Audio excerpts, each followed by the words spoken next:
IPL ২০২৬ এর উদ্বোধনী ম্যাচে চিন্নাস্বামী স্টেডিয়ামে সানরাইজার্স হায়দরাবাদের মুখোমুখি হবে বিরাট কোহলির পাতিদারদের রয়্যাল চ্যালেঞ্জার্স বেঙ্গালুরু। ১৭ বছর খরা কাটিয়ে গত মরশুমে প্রথমবার আইপিএল ট্রফি জয়ের স্বপ্ন পূরণ হয়েছিল রয়্যাল চ্যালেঞ্জার্স বেঙ্গালুরুর।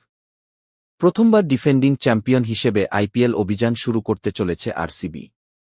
আইপিএল ২০২৬ এর উদ্বোধনী ম্যাচে চিন্নাস্বামী স্টেডিয়ামে সানরাইজার্স হায়দরাবাদের মুখোমুখি হবে বিরাট কোহলির পাতিদারদের রয়্যাল চ্যালেঞ্জার্স বেঙ্গালুরু। নতুন মরশুমে শক্তিশালী শুরু করার লক্ষ্য নিয়ে তারা মাঠে নামছে আরসিবি।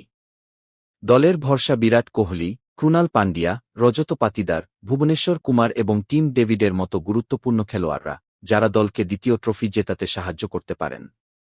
অন্যদিকে সানরাইজার্স হায়দরাবাদ কিছুটা দুর্বল বোলিং আক্রমণ নিয়ে এই ম্যাচে নামছে, কারণ প্যাট কামিন্স চোটের জন্য দলে নেই। ঈশান কিষানের নেতৃত্বে দলটি গত মরশুমের ব্যর্থতা ভুলে নতুন করে শুরু করতে চাইবে অরেঞ্জ আর্মি।